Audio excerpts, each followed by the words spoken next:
This Steve Jones Show podcast is now loading.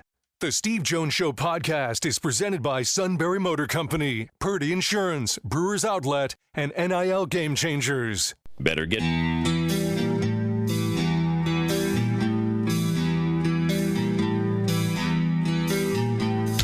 Bringing you an in-depth look at Penn State sports and more. This is the Steve Jones Show on News Radio 1070 WKOK. The Steve Jones Show is presented by Purdy Insurance, Brewers Outlet, and Sunbury Motor Company. Now from the Sunbury Motor Studio, here's Steve Jones. And on this beautiful Tuesday, he's better than yesterday. This half hour brought to you by Sunbury Motors, 4th Street in Sunbury.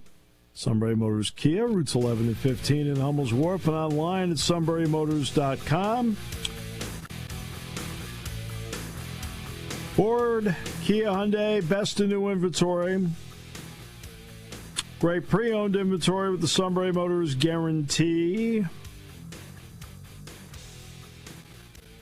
Terrific service department that backs it up every step of the way.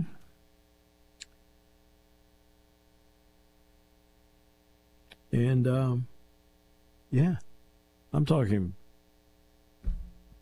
quick lane, inspections, routine, difficult. They handle it all at Sunbury Motors, 4th Street in Sunbury. Sunbury Motors, Kia, routes 11 and 15, Hummel's Wharf. Online, sunburymotors.com. Because Matt can't join us until 1:35. That is correct. And, I mean, sometimes it takes a little while to build up some angst. I did laugh when you called it a beautiful day. I'm a little wet from walking in a pouring down rain. Oh, it's raining up there? It's a scattered shower. Okay. Yeah, here's nice. I mean, well, nice to a point. We'll see how the rest of the day goes. But, yeah. So a couple of notes for you. One, the Big 12 extended Commissioner Brett Yormark through 2030. Yormark is an interesting guy in that he, I think, does a good job of thinking outside the box, and that is something that people don't get credit for. There's too many people who just want to do the same thing all the time. He thinks outside the box. You have too many people that think there's only one way of doing things. He feels that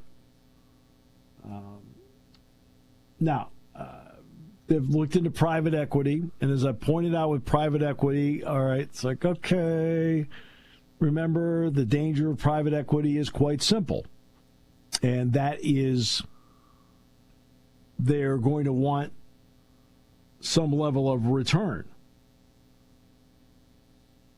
And that's something that,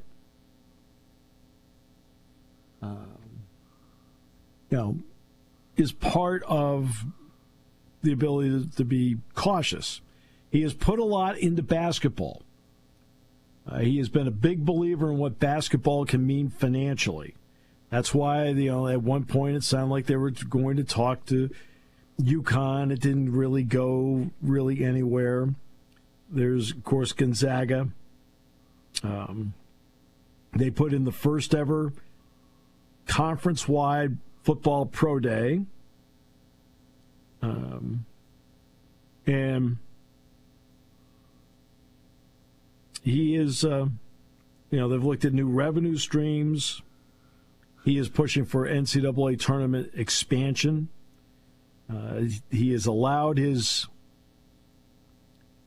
conference to beat out the Pac-12 to get a TV contract before the Pac-12, which then, in essence, put the Pac-12 out of business. Because he jumped the gun and he ended up with four of their schools: Arizona, Arizona State, Colorado, and Utah. And he is going to get a deal through 2030. Look, you lose Texas and Oklahoma. Not great. Okay? You have to be able to bounce back. So he started the bounce back with BYU, Cincinnati, Houston, and UCF. Continued the bounce back with the TV rights deal. Continued the bounce back with the Arizona, Arizona State, Colorado, Utah deals. There was a point when Texas and Oklahoma announced in 2021 that they were going to the SEC, that people thought at that point the Big 12 was going to implode. And to their credit, did not. Part of that was Bob Bowlesby. Big part of it was Brett Yormark. So, yeah, that is his deal through 2030. Notre Dame and Clemson, 12-year football series. This series is outside of the ACC agreement. But it also means that, look, Notre Dame's going to play them every year the next 12 years.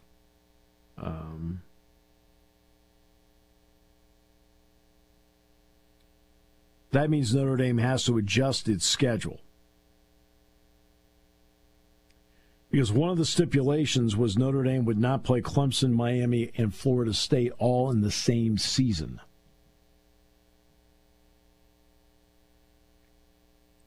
Well, obviously, you can't do that now.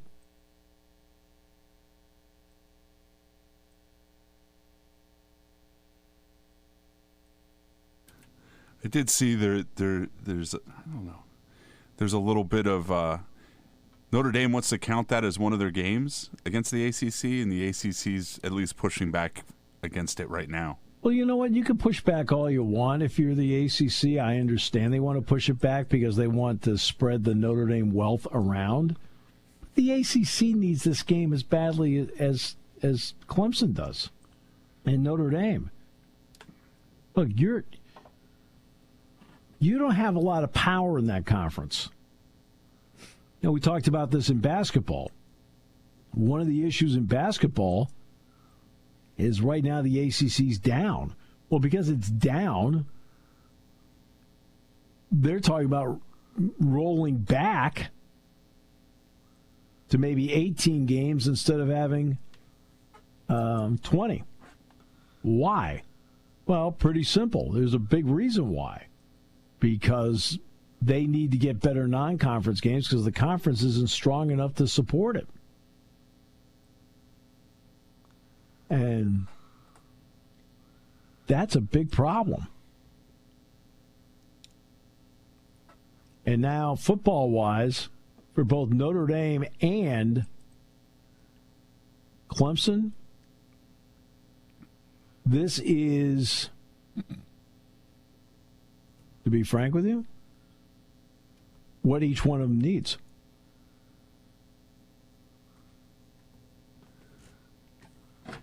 I mean, they both need it for strength of schedule. I mean, some of the games that Notre Dame has on there, you can jump up and down about how great the military academy games are. Okay, that's fine. But really, is anybody really excited about those games?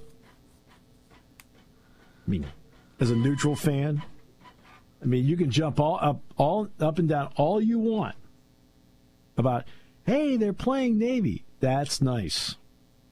But it doesn't do anything for you. Playing Clemson every year does something for you. Now, Notre Dame has really upgraded its schedule. Okay? They're in a position right now where they're going to play Alabama, Clemson, USC, Texas, and probably Florida State all in one season in 2029. It might have gone a little too far the other way. And that happens sometimes. Because, look, Notre Dame's schedule has not been... Strength of schedule has not been Notre Dame's strength. How about that? They just have not had what you call great strength of schedule. And they're trying to rectify that, which I completely get it. Well, they like last year, they definitely don't survive a second loss, and this probably gets them the ability to possibly survive a second loss. Yeah, no, they get a second loss with that schedule, they're out. they're out. They never did suffer that second loss. But last year's schedule, of the final 4 teams, they probably had the weakest schedule of the group. Now, they beat Penn State, obviously, great game, and they gave Ohio State all they could handle in the national championship game. And this is after beating Indiana and Georgia. Okay? But, I mean, entering the college football playoff, they have one of the weaker schedules of anybody. And again, hey, they play Stanford. That's nice. They play Army. That's nice. They play Navy. That's nice. Well, Army and Navy had great records. I mean, who do Army and Navy play? I mean, who do they play? Conference USA. Yeah. And I'm not downing Army and Navy. I mean, I love when they have really good teams. I mean, I watch the Army-Navy game every year. But let's be honest here. If Army and Navy are on Penn State, I always bring this up all the time. If Army and Navy are on Penn State's schedule, what is your thought process as a fan as to how great a game that is? I'm sure you think it's great they're playing them, but now let's talk about, like, to you, is it a big game?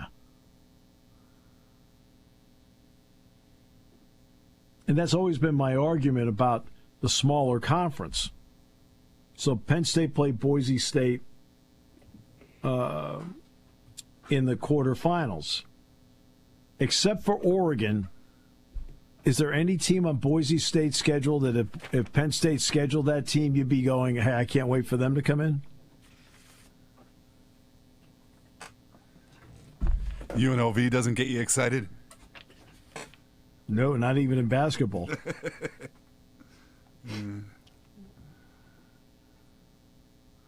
It's just, I mean,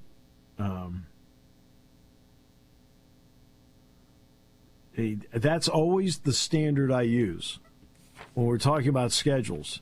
Okay, which team on that schedule would excite you to have them come in and play?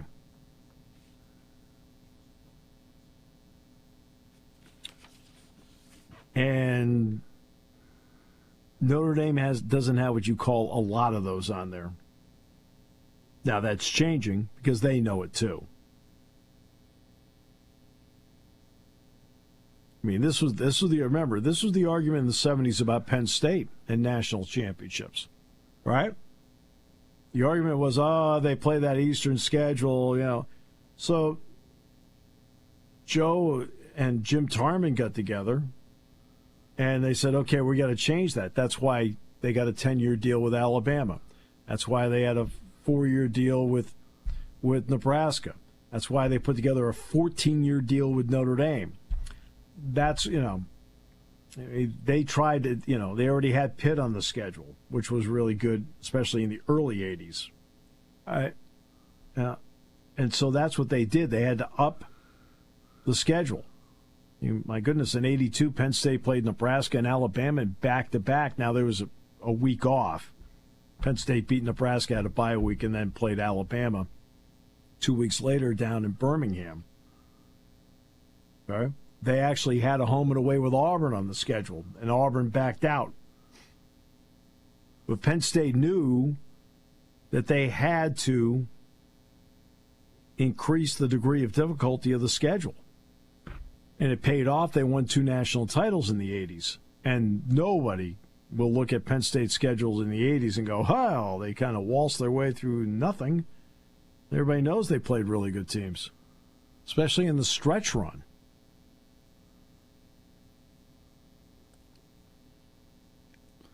Well, Notre Dame, I think, is taking the same approach here with their schedule. I think they've seen that number one, the ACC. Now, Clemson, okay, that's different. Hey, Clemson's been a cream of the crop. It's a big name, great brand, the whole deal. But the Notre Dame fan is not enamored with playing the ACC schedule. And that's 5 games. That's 5 games. And they're not enamored with it. Notre Dame fans are not crazy about that schedule. It doesn't do much to help them.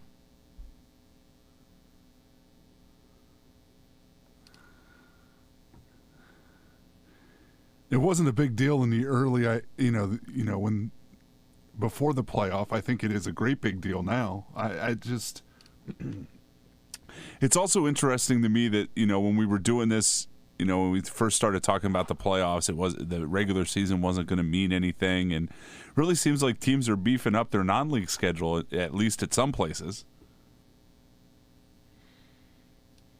Some are, some aren't. I mean, Michigan's going to, Ohio State, I believe, is going to open with Texas this year. Texas has been rather adventurous with its scheduling. I mean, you really openly question whether they fit in with the SEC. They actually play games north of the Mason-Dixon line. Not normally an SEC tradition. Well, these schedules are still from back when they were in the Big 12 yet, so maybe that changes in a couple years. We'll see. But I give them credit. And Oklahoma's going to play Michigan. So, it is... with Coach Moore. He should be there. Yeah. Should be there.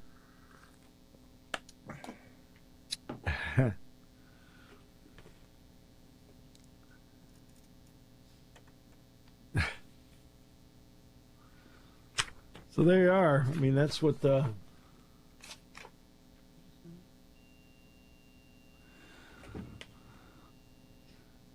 that's what they want to do.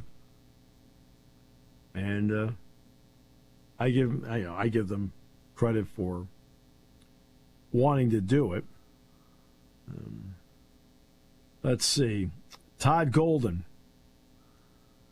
Back in October and in November and in December, it looked like he was going to get fired. Right? Yes, it did. All the craziness going on there. It looked like he was cooked and fried. Guess what? Now he's golden. 6-year contract, total $40.5 million through the 31 season. He becomes one of the 5 highest paid coaches in college basketball, getting $6.75 million per year. My family and I are grateful to be a part of Gator Nation. I bet you are. Well, you know what? Comes in from San Francisco, took over from Mike White, and won the national title. You can afford to buy Steve Spurrier's house now if it's for sale. Oh, well. I'm not sure. Is Steve still in Gainesville? I don't know. The last thing I watched, like the thing on the SEC network a couple years ago, he was, but I know that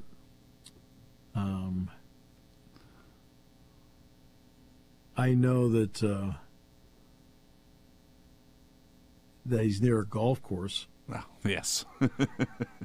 By the way, Shedeur Sanders will wear number 12 with the Browns.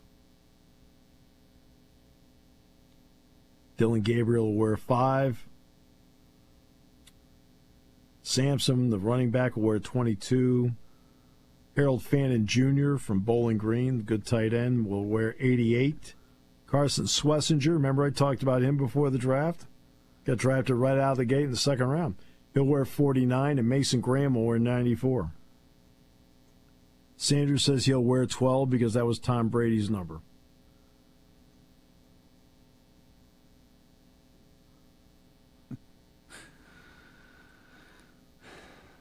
Well, that at least. Oh, believe me, the sales of his jersey are going to go through the roof. I know. You and I both know that, right? I know, and I also know that that they didn't have rookie mini camp this weekend because I didn't hear about it. So I'm guessing their rookie mini camp is this weekend. Nothing like rookie mini camp on Mother's Day weekend.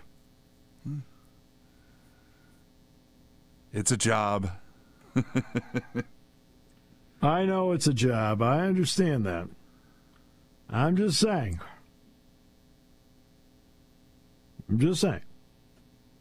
Heather Dinnish, by the way, wrote a terrific article on Jim Knowles getting to Penn State.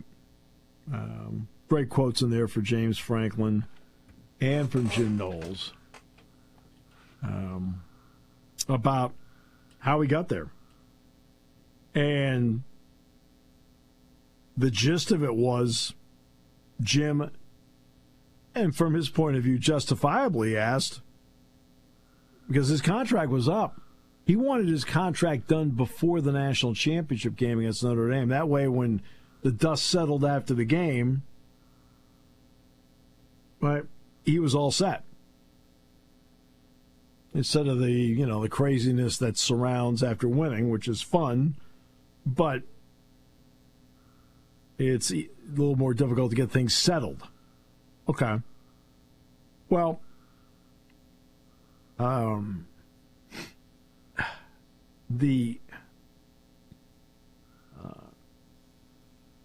then he said when they didn't invite him to go to the national championship celebration, he said that brought another level of what he referred to as awkward. No kidding. Really?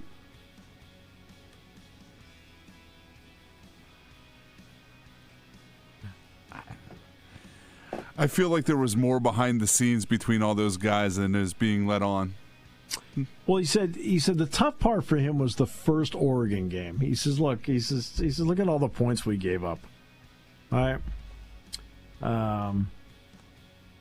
He said that really bothered him. And then you see what they did the second time against Oregon. But it was, you could sense it was a championship year, but it wasn't a fun year. Ryan Reynolds here from Mint Mobile. I don't know if you knew this, but anyone can get the same premium wireless for $15 a month plan that I've been enjoying. It's not just for celebrities. So do like I did and have one of your assistants switch you to Mint Mobile today.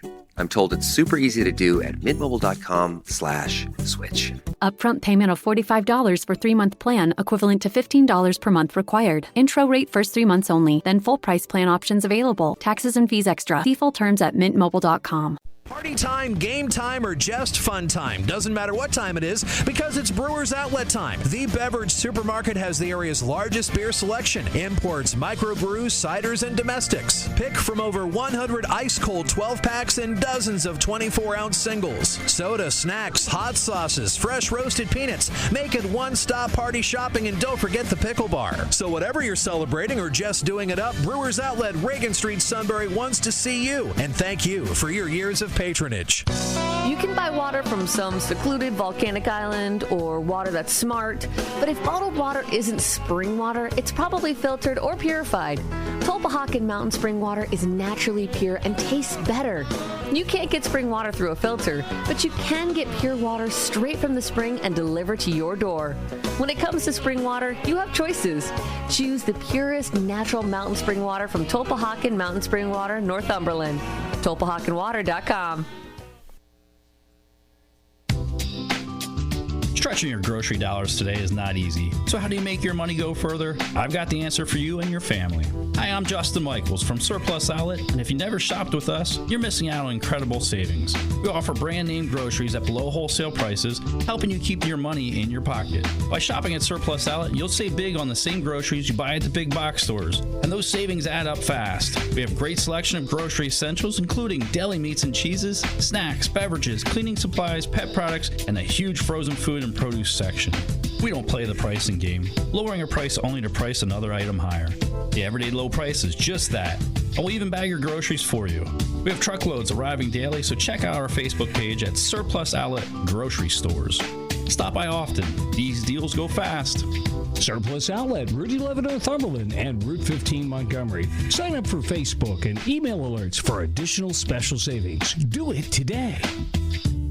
The Steve Jones Show, weekdays at 1 on News Radio 1070 WKOK, on our app and Odyssey and iHeart apps, and anytime on your favorite podcast platform. One of the best in the business, unquestionably in my mind, that's Jody McDonald. Jody Mack, then they moved up and they got a guy I think was in their top 15 in Campbell. What was your thoughts on how the draft played out for Philadelphia? A little bit of a surprise with the first pick. Not that it's a bad pick. I just didn't think they were going to go with linebacker. The Steve Jones Show, sponsored by Sunbury Motor Company. William is one of millions of Americans who uses GoodRx to save on the cost of their prescriptions. My oldest daughter, Camilla, 2 days old, she had to have open heart surgery. All of a sudden, she's on 5 different medications. It adds up at the end of the month. Me and the pharmacist got so tight. She said, GoodRx save you a lot of money. Saving that extra $200-300 a month. We're able to do all these extra activities, so it puts less stress on our household, and it puts less stress on our pockets. Download the free app or visit GoodRx.com and start saving today. GoodRx user compensated for their time. GoodRx is not insurance, but can be used instead of insurance.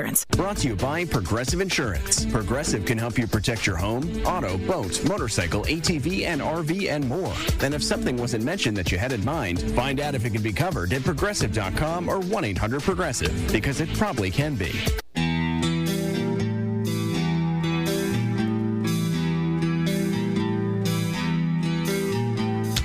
Bringing you an in-depth look at Penn State sports and more. This is the Steve Jones Show on News Radio 1070 WKOK. The Steve Jones Show is presented by Sunbury Motor Company, Purdy Insurance, and Brewers Outlet. Now from the Sunbury Motor Studio, here's Steve Jones. And this half hour being brought to you by Purdy Insurance, Market Street in Sunbury. Go to purdyinsurance.com. Auto, home, light business, boat, motorcycle, RV, yes, even Medicare products. They have it all there for you with great pros. They're great people having to be great pros at Purdy Insurance. Market Street in Sunbury. Go to purdyinsurance.com. All right, time to bring in the master of disaster, Matt Catrillo. Sir, welcome.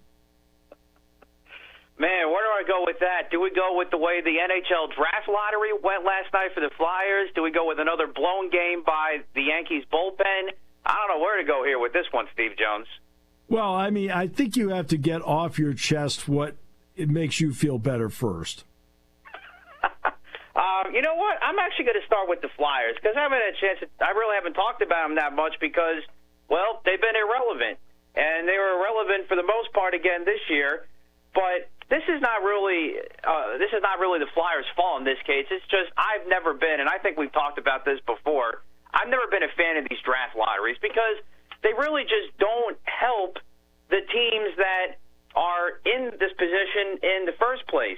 Because you have a team like the San Jose Sharks or the Chicago Blackhawks in this case, who had the two best odds. They had the two worst records in the league, and yet they're going to be 2-3. The Islanders, who had one of the lower odds of the teams eligible, they get number one. The Flyers had the fourth worst record in the league last year. They dropped 2 spots to get the 6th pick. I mean, I think this is also part of the reason why the NFL is and always will be king, is because of the turnover. And you and I have talked about that before, how things can change year in and year out, how we've seen so many teams go from worst to first and vice versa. It's because the way the draft works. There's no lottery in the NFL. You have the worst record, you get the first overall pick, you get a chance to improve your team, and we've seen things change big time. And that's why you always see maybe the same teams in the playoffs over and over again, especially in the NBA. Maybe not quite so much in the NHL, especially recently. But this is why I never liked the lottery to begin with here, and the bad luck just continues for the Flyers, although I know they still have multiple first-round picks. They have multiple second-round picks, so there's still some opportunity for them to be here. And then the other part with the NHL is the Calder Trophy finalists, to have Matvei Michkov getting hosed after he led the league in scoring this year as a 19-year-old coming over from Russia, everything he had to deal with, and that's including getting benched for asinine reasons by the old head coach John Tortorella. Thank God he's gone for the Flyers, and he's not even a finalist. I mean, that's absolutely embarrassing for the NHL. So I guess we'll start there in terms of the Flyers just getting hosed these last 2 days. So when the Flyers play games?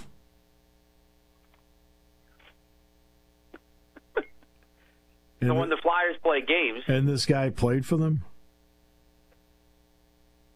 Yeah, I mean, look, the Flyers are the fourth worst record. I get that, but he still led the league in goals. He was still one of the best players in the league as a 19-year-old. And for a terrible franchise, I get that, but this is about individual effort. I get you have to have a little bit of team success, but I just can't ignore the fact that you led the league in goals, for rookies, that is, as a 19-year-old and with all of his unusual circumstances. I mean, the fact that he's not a finalist to me is a little bit out of line. He was the one that kept the Flyers afloat for the time that they were in the playoff hunt, and the lone offense that he provided for the Flyers this year. Did he score any game-winning goals? He had some go-ahead goals this year. I don't know if you necessarily call them game-winning, but there were some go-ahead goals that he had this year. I don't know what to say, only because there's a lot of people who don't know who he is. Again, I think that might have been part of the problem, too, but the people who don't know who he is one thing, but the people that are determining who the finalists are, they do know, or at least they should know who he is. And he was still a top 10 pick in the draft a couple of years ago. I think he was number 7 overall because he he was supposed to be like one of the top 2 picks, but then he fell to the Flyers at 7 because of his contract situation in the KHL. And then now that's like the one thing that's worked out in the Flyers' favor is that they somehow got him out of his contract with the KHL and to get him over here to come play in America. All right, so the Yankee bullpen, it's quite a group you got there. I'm just flabbergasted with how bad this has been. I thought this was going to be the lone strength of the team this year, and I don't know what to say, honestly. Usually I try to come up with some sort of reason or blame, but I honestly don't know other than that clearly Devin Williams has the yips. I mean, there's no question about that there, because I was going to be curious. I mean, you saw that already when he was in the closer role. But then when he officially got demoted finally, a couple weeks too late by Aaron Boone last week, how was he going to react? And he had a couple of decent outings, but then yesterday, I mean, you give up 3 more runs all in the 8th inning when you're up 3-0 in those sloppy conditions. And then Luke Weaver, he's in a little bit of a funk now, I guess. And I thought he was pretty reliable, and he had been even this season when he was the 8th inning guy, and then he took over as the closer recently, and he didn't have a great outing last night either. So I honestly don't know what to think anymore. So the Yankees going to advocate for the games to be 7 innings? You know what? I'm sure the analytics department will find a way to advocate for it, and we'll get shut down as they should. Wow. Still need a bullpen in 7 innings. Starters can't go that long anymore. Are you happy Juan Soto's not hitting? I am. It is nice to see. But then again, when it comes to Juan Soto, when he returns to the Bronx next weekend, people should not be booing Soto. If you want to boo and lash out at somebody, lash out at Hal Steinbrenner. That's the guy you should be booing. That's the guy you should be blaming, because I said it then when it happened. I'll say it again now, and I'll probably say it again when he gets booed the heck out of him next weekend at Yankee Stadium. This was the biggest failure in organizational history, and George Steinbrenner right now is probably still rolling over in his grave that the New York Yankees got outbid by the New York Mets for a guy like this that literally carried you to a World Series berth last year. There's no way at all, I don't care what the circumstances is, that the Yankees should be outbid by anybody unless you're the Dodgers, who apparently become the AAA affiliate of all the teams in Japan. Wow. That's who Yankee fans should be. If any Yankee fan is going to any part of that series next weekend in the Bronx, you should be booing straight at the owner's box and not at Juan Soto at home plate or in right field, wherever he plays in the field that weekend. Because it's not his fault. He took the money. I mean, that's one thing to see. Talking about legacy. You go across to the rival after what you did in the Yankee uniform himself. After you apparently wanted to play for the Yankees because of the family ties, whatever. But ultimately, with the way things are in baseball, if you're a franchise that can just throw money out at anybody, then you do it to win. And the Yankees didn't do that. So you don't think they're playing to win? I think they are. They're just making some very stupid decisions. I mean, you still got your Aaron Judge guy there. Yeah, that's true, but then what happens in the postseason? Is he going to do this in the postseason? Listen, it's fun to see him doing it, and I'm not necessarily taking advantage. I am enjoying and knowing that we're watching greatness, but at the same time, he needs to do it in the postseason. Plain and simple. So until he sees it in the postseason, I'll appreciate it while also half yawning at it too, because I want to see it done in the postseason and in the clutch. Has he taken fielding lessons? I don't know if anybody has, because we're now 7 months removed from the World Series, and now we're a month and a half into the season, and there's still some times where the Yankees can't make the simple play or routine plays. We saw it last night against San Diego, where you double clutch and you mess up a double play, and that nearly cost you because the Padres ended up loading the bases, but then luckily Yankees get the friendly bounce at home plate, and the Padres run themselves into an out to end that inning. Now, obviously, they still won the game because they got 4 next inning, but it's just like those simple things. Like I shouldn't have to get nervous every time there's a ground ball to the first baseman and he's got to toss it to the pitcher who's running to tag first base. I shouldn't have to do that. That's a routine play. Do they work on fundamentals there? Apparently that's supposed to be what spring training's for, but I don't know.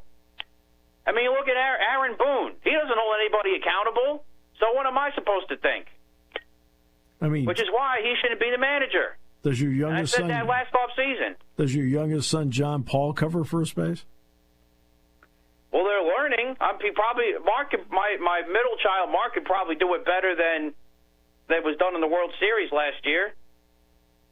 Hey, I could see your kids just running around in circles right now. I mean, there's still some of that too. I do get the age, but we're working on it. Some of it. Come on, your kids pick clover. I'll tell you what, though, I've been impressed with Mark because I've been throwing him some real fastballs, and he's starting to get his timing down. So I'm starting to get a little excited when we start T-ball next year.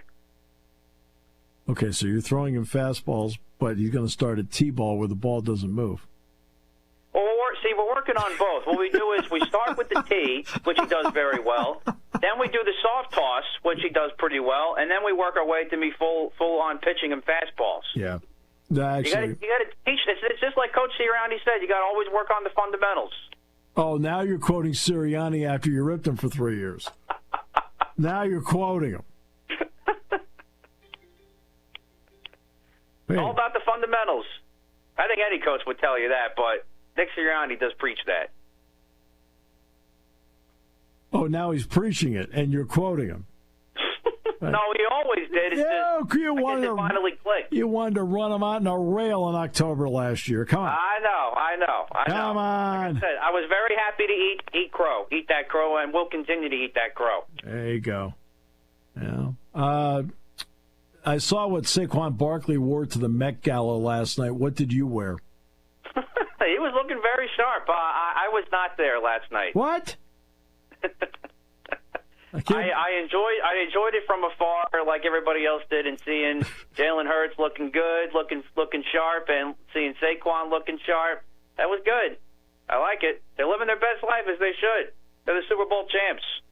So, are you disappointed with the Sixers' playoff run?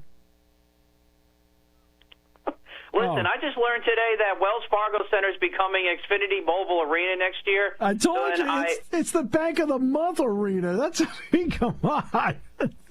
Been saying that for years. So your guy Josh Harris is going to put $2.7 billion into the RFK Stadium project. Yes, exactly.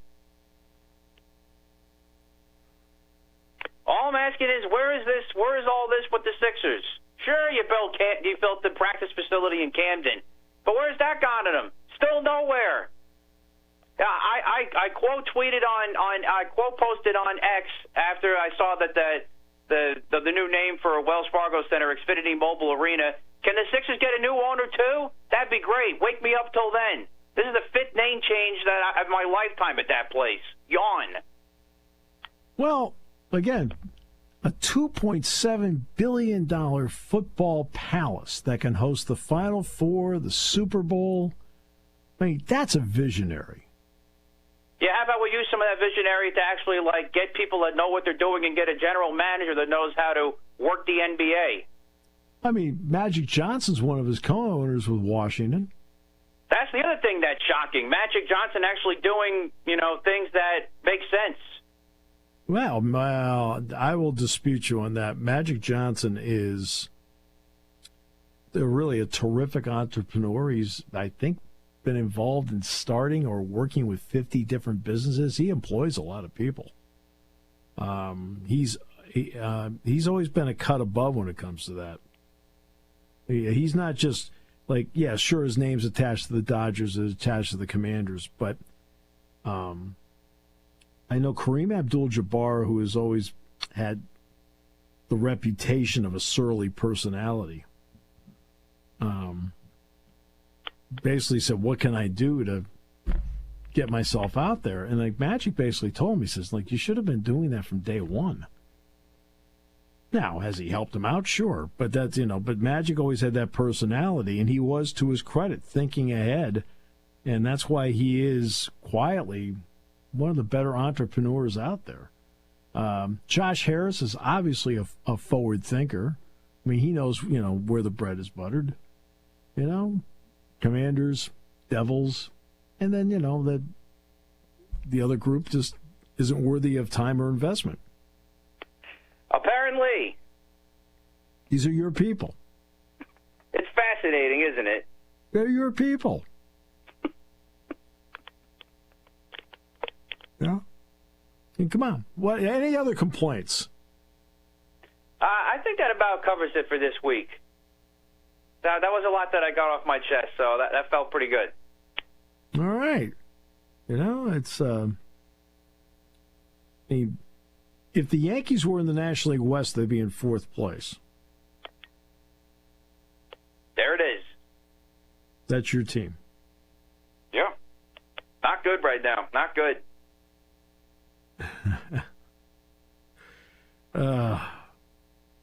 But see, I mean, what if out of nowhere Aaron Boone does great things? Will you change your tune on him the way that you have changed your tune on Nick Sirianni? I would, yes. I would be happy to eat crow on him too, but he's got to prove it to me. And let's face it, he hasn't. Is it possible that the Yankees don't have very good personnel? Oh yeah, I knew that going in. There's many problems with this team. It's personnel, it's the general manager, it's the owner, it's literally everybody with the Yankees right now. It is not just Boone at all. There's no question about it. It's the owner for not signing for not giving the green light to basically give a blank check to keep Juan Soto after everything he did last year. It's the general manager who continues to be poor in bringing in other quality talent for this team. It's the manager for not holding those said players accountable. And it's the players, including the captain, who should have had his captainship revoked after the way he played in the World Series last year, and really all the postseason, but especially last year, and the rest of his teammates that didn't do their job, that can't make a simple play when you have to make a simple play and a routine play that little leaguers can make. So, yes, it is not just Boone. It is everybody that's got a piece of the blame pie for where the Yankees are right now. They've only lost 3 in a row. But, see, I saw these things coming. I literally said at the beginning of the year, Steve Jones, I don't know what to expect with this 2025 Yankee team because of all the injuries and everything else, how the postseason went last year. I had no idea what to expect from this team. I was utterly shocked with the way the Yankees started the season with hitting the ball. I was, because I really just didn't know what I like some of the signings they made with Bellinger and Goldschmidt, but could they just put it all together plus some of the younger pieces? And somehow they have. And the bullpen, who I thought would be the one thing you would have, has been atrocious for the most part. Is it difficult being a visionary? Yes, when you have bad personnel and bad ownership and front office, yes. They all speak highly of you. Listen, the one thing Aaron Boone does have going for him is he is an Eagle fan. And he did visit the NovaCare complex when the Yankees played the Phillies last year. But that's it for Aaron Boone. Maybe he should go back to NovaCare and learn a thing or two from Sirianni and invite Cashman over so he can learn a thing or two from Howie Roseman. That'd be great. Well, at some point your team is going to have to play a road game. All right, Matt, thanks so much. Appreciate it. Yeah, there's that too. We'll work on it. We'll try to at least. Half hour brought to you by Purdy Insurance, Market Street in Sunbury. Go to purdyinsurance.com on News Radio 1070 WKOK. Hi, this is Season. For over 100 years, the Purdy Insurance Agency has been protecting families and businesses of the greater Susquehanna Valley and beyond. With the experience of our trained and knowledgeable staff, you can rest assured that your needs will be evaluated and met by some of the industry's best representatives. No matter what your insurance needs are, call Purdy Insurance today at 570-286-5855. Visit our website at purdyinsurance.com or check us out on Facebook to see what we can do for you. When car repairs get difficult. Well, I just don't know. Me neither. We get good. Sunbury Motors. More than quality new and used cars, Sunbury Motors specializes in complicated auto repair diagnosis. They can handle intricate repairs and even complete auto body with service open Monday through Friday, 7 till 4. And Sunbury Motors has made simple repairs easy. Maintaining your vehicle is necessary. Finding the time to do it is difficult. Welcome to Sunbury Motors Quick Lane. Just walk in or call ahead. Relax in their remodeled waiting room with Wi-Fi, beverages, and snacks. While Sunbury Motors factory-trained techs take care of your oil change, tire alignments, brakes, and inspections. Quick Lane, 6:30 to 6, Monday through Friday, Saturday, 6:30 till 2. Sunbury Motors, Ford and Hyundai, North 4th Street, Sunbury. And Sunbury Motors Kia, routes 11 and 15 in Hummel's Wharf. We take the out of auto repair.